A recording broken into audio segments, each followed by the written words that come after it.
Okay, Kite Runner, Chapter 9.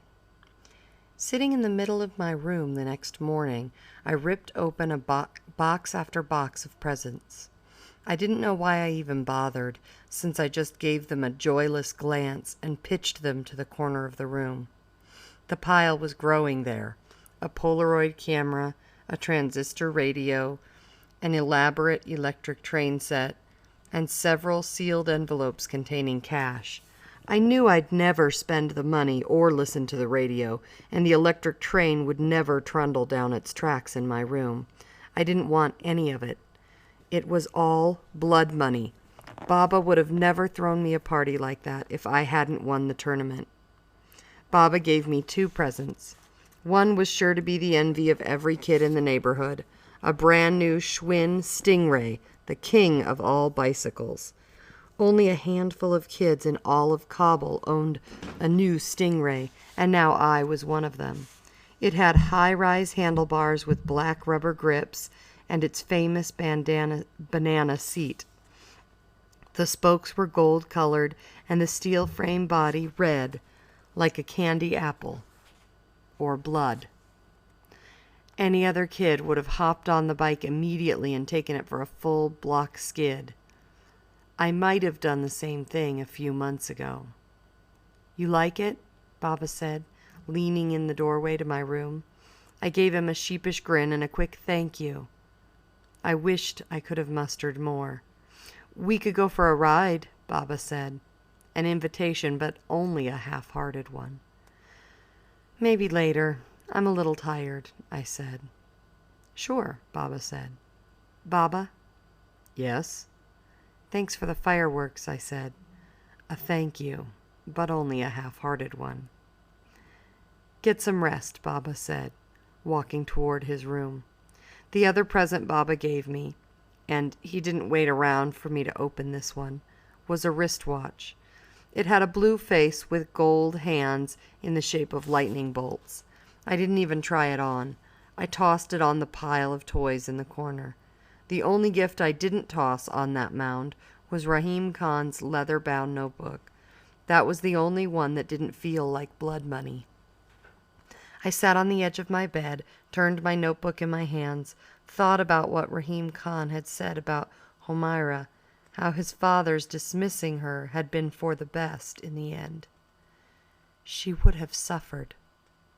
Like the times Kaka Homiun's projector got stuck on the same slide, the same image kept flashing in my mind over and over.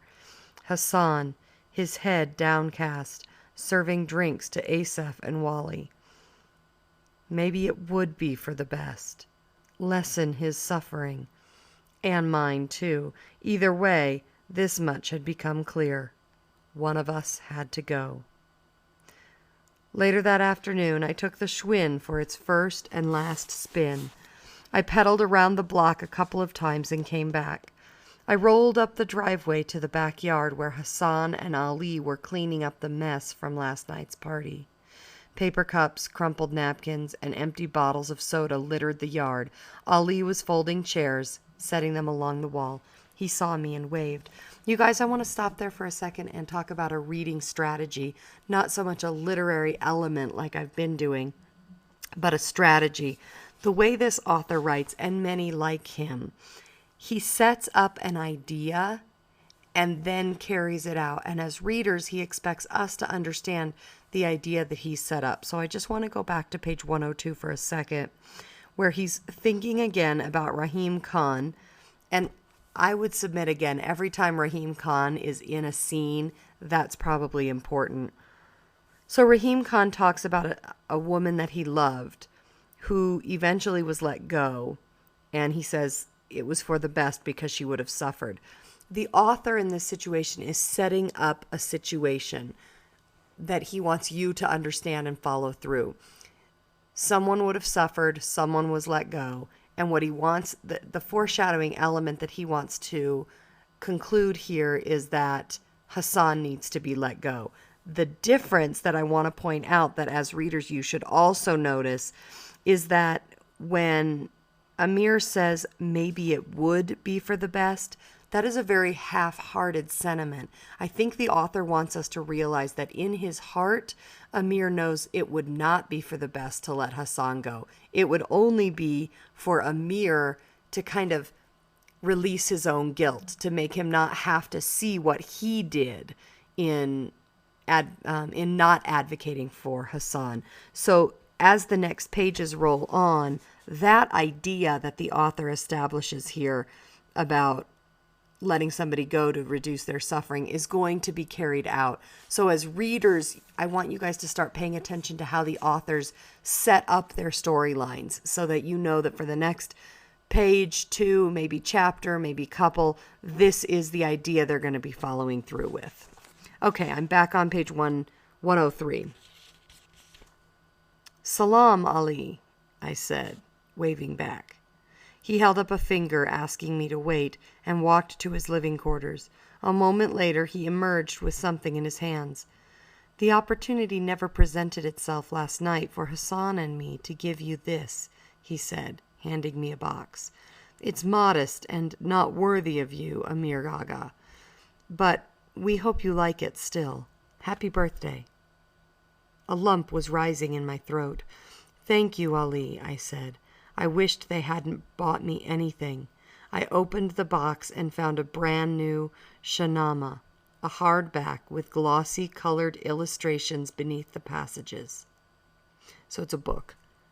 Here was Ferengis gazing at her newborn son, Kai Khosrow. There was Afrai Sahib riding his horse, sword drawn, leading his army, and of course, Rostam inflicting a mortal wound onto his son, the warrior Sohrab. It's beautiful, I said. So again, that was Sohrab was their favorite book from when they were little, and the book that Amir that Amir used to read to Hassan. Hassan said your copy was old and ragged, and that some of the pages were missing, Ali said. All the pictures are hand-drawn in this one, with pen and ink, he added proudly, eyeing a book neither he nor his son could read. It's lovely, I said. And it was, and, I suspected, not inexpensive either. I wanted to tell Ali it was not the book, but I who was unworthy. I hopped back on the bicycle. Thank Hassan for me, I said. I ended up tossing the book on the heap of gifts in the corner of my room. But my eyes kept going back to it, so I buried it at the bottom. Before I went to bed that night, I asked Baba if he'd seen my new watch anywhere. And I want to stop for just a second because we have officially talked about symbols now. So this book seems to serve as a symbol. The watch has come up a couple of times. So as readers, when items come up more than once, or you have like a special attention drawn to them, those typically tend to end up symbols. So let's watch for how the author might have deeper meaning attached to those symbols. The next morning I waited in my room for Ali to clear the breakfast table in the kitchen, waited for him to do the dishes, wipe the counters. I looked out my bedroom window and waited until Ali and Hassan went grocery shopping to the bazaar, pushing the empty wheelbarrows in front of them. Then I took a couple of the envelopes of cash from the pile of gifts and my watch and tiptoed out. I paused before Baba's study and listened in. He'd been in there all morning making phone calls. He was talking to someone now about a shipment of rugs due to arrive next week. I went downstairs, crossed the yard, and entered Ali and Hassan's living quarters by the loquat tree. And there's another tree. I lifted Hassan's mattress and planted my new watch and a handful of Afghani bills under it. I waited until another 30 minutes. Then I knocked on Baba's door and told what I hoped would be the last in a long line of shameful lies. And there, you guys, is where you obviously have to draw an inference. What is the lie that he told? Now remember, an inference is a logical guess about what's happening, and it's based on background knowledge and on clues from the text. In this situation, our background knowledge is that we know that when you feel ashamed of something, a lot of times you'll try to get out of being responsible for it. And the clues from the text are that we know Amir is in an extraordinary amount of pain. He's feeling a lot of shame. He wants someone to go, either him or Hassan, and I would argue he's not courageous enough to leave on his own, so he's wanting Hassan to go. He has planted the seed that his watch is missing, and now he's taken the watch and the money and put it under Hassan's mattress. So the obvious conclusion that we've drawn is he's going to set up Hassan to have stolen these things in hopes that Baba will fire Hassan and Ali. Through my bedroom window, I watched Ali and Hassan push the wheelbarrows loaded with meat, naan, fruit, and vegetables up the driveway. I saw Baba emerge from the house and walk up to Ali. Their mouths moved over words I couldn't hear. Baba pointed to the house and Ali nodded. They separated. Baba came back to the house. Ali followed Hassan to their hut. A few moments later, Baba knocked on my door. "Come to my office," he said. "We're all going to sit down and settle this thing." I went to Baba's study, sat in one of the leather sofas. It was 30 minutes or more before Hassan and Ali joined us. They'd both been crying. I could tell from their red, puffed-up eyes. They stood before Baba hand in hand, and I wondered how and when I'd become capable of causing this kind of pain. Baba came right out and asked, "Did you steal that money? Did you steal Amir's watch, Hassan?"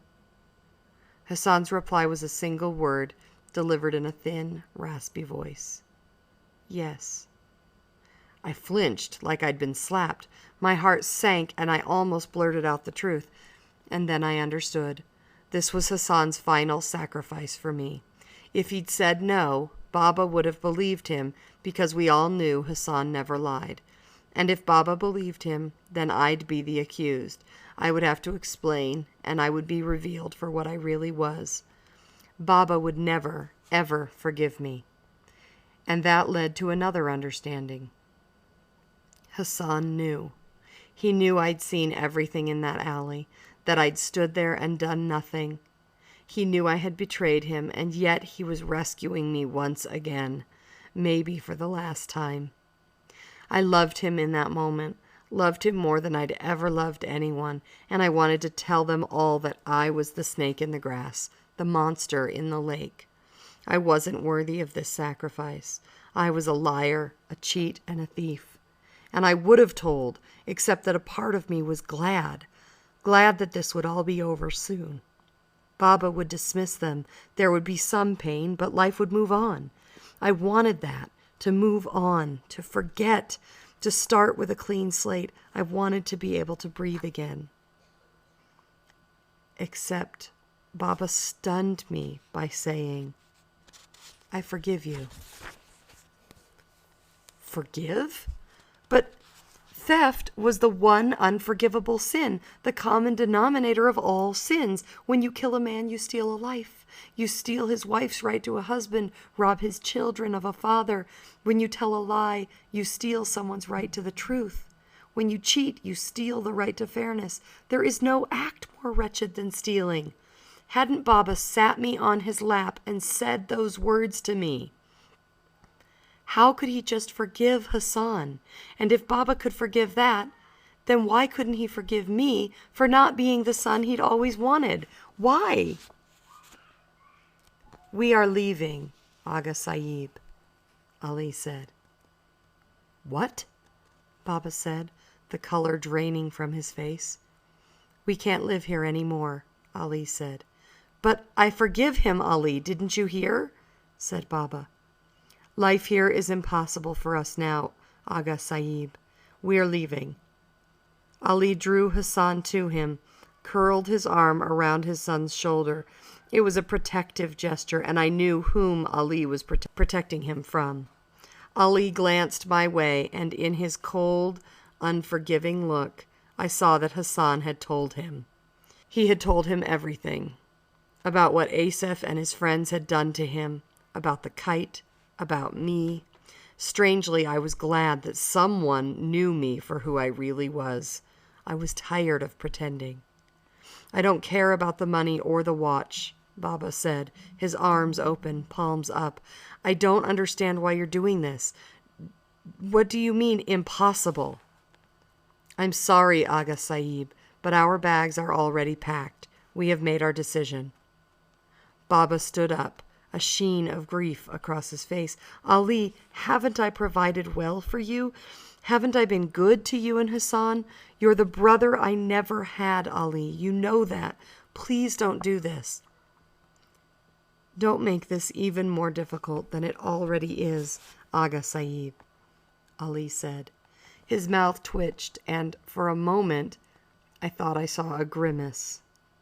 That was when I understood the depth of the pain I had caused, the blackness of the grief I had brought onto everyone, that not even Ali's paralyzed face could mask his sorrow.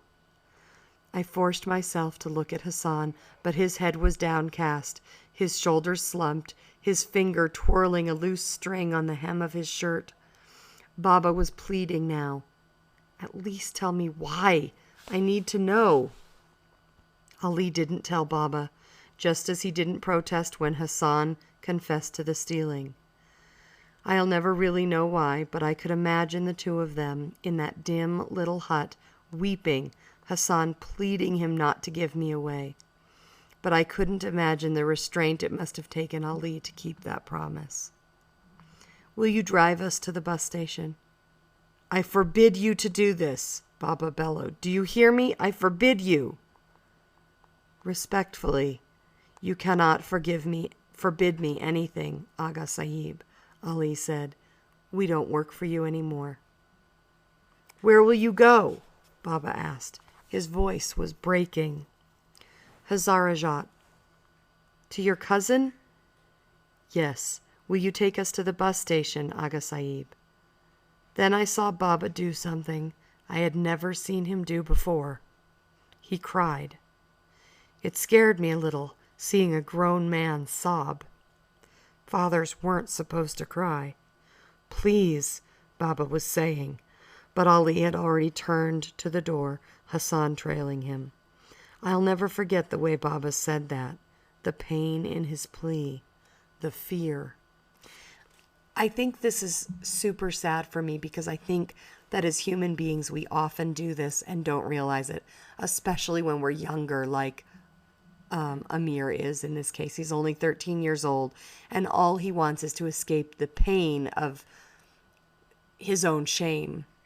And what he doesn't realize, and what we all often don't realize, is that it's often really, really hard, dare I say impossible, to forget that kind of pain unless you deal with what you've done. And oftentimes, in order to try to escape our own kind of consequence, we make things even worse. And I think that Amir in this situation just had no idea how big a deal this was going to be. And now it's in front of him, and he's still too cowardly to see it. And I think that this is all leading us to the theme that the author wants us to get at. So please pay close attention to all these moments where Amir is making choices that he doesn't quite understand. All right, back to the text. In Kabul, it rarely rained in the summer. Blue skies stood tall and far, the sun like a branding iron searing the back of your neck. Creeks where Hassan and I skipped stones all spring turned dry, and rickshaws stirred dust when they sputtered by. People went to mosques for their 10 rakats of noontime prayer, and then retreated to whatever shade they could find to nap in, waiting for the cool of early evening. Summer meant long school days, sweating in tightly packed, poorly ventilated classrooms, learning to recite arats from the Quran, struggling with those tongue-twisting, exotic Arabic words. It meant catching flies in your palm while the mullah droned on, and a hot breeze brought with it the smell of shit from the outhouse across the schoolyard, churning dust around the lone, rickety-based basketball hoop. But it rained the afternoon Baba and Ali took Hassan to the bus station. Thunderheads rolled in, painted the sky iron gray. Within minutes, sheets of rain were sweeping in, the steady hiss of falling water swelling in my ears. Next week, we're going to learn about archetypes, and rain is definitely an archetype. So water and rain have a couple of dual purposes here. But why don't you just mark it, and we'll talk about it again next week after we've learned about the importance of archetype and the archetype of water. Baba had offered to drive them to Bamayin himself, but Ali refused. Through the blurry, rain-soaked window of my bedroom, I watched Ali haul the lone suitcase carrying all of their belongings to Baba's car idling outside the gate. Hassan lugged his mattress, rolled tightly and tied with a rope, on his back. He'd left all of his toys behind in the empty shack. I discovered them the next day, piled in a corner just like the birthday presents in my room. Slithering beads of rain sluiced down my window. I saw Baba slam the trunk shut. Already drenched, he walked to the driver's side, leaned in, and said something to Ali in the back seat. Perhaps one last-ditch effort to change his mind. They talked that way a while, Baba getting soaked, stooping, one arm on the roof of the car. But when he straightened, I saw in his slumping shoulders that the life I had known since I'd been born was over. Baba slid in. The headlights came on and cut twin funnels of light in the rain. If this were one of the Hindi movies Hassan and I used to watch, this was the part where I'd run outside, my bare feet splashing rainwater. I'd chase the car, screaming for it to stop. I'd pull Hassan out of the back seat and tell him I was sorry, so sorry, my tears mixing with rainwater. We'd hug in the downpour. But this was no Hindi movie. I was sorry, but I didn't cry and I didn't chase the car. I watched Baba's car pull away from the curb, taking with it the person whose first spoken word had been my name. And there's that repetition again, so that is important. I caught one final blurry glimpse of Hassan slumped in the back seat before Baba turned left at the street corner where we'd played marbles so many times. I stepped back and all I saw was rain through window panes that looked like melting silver.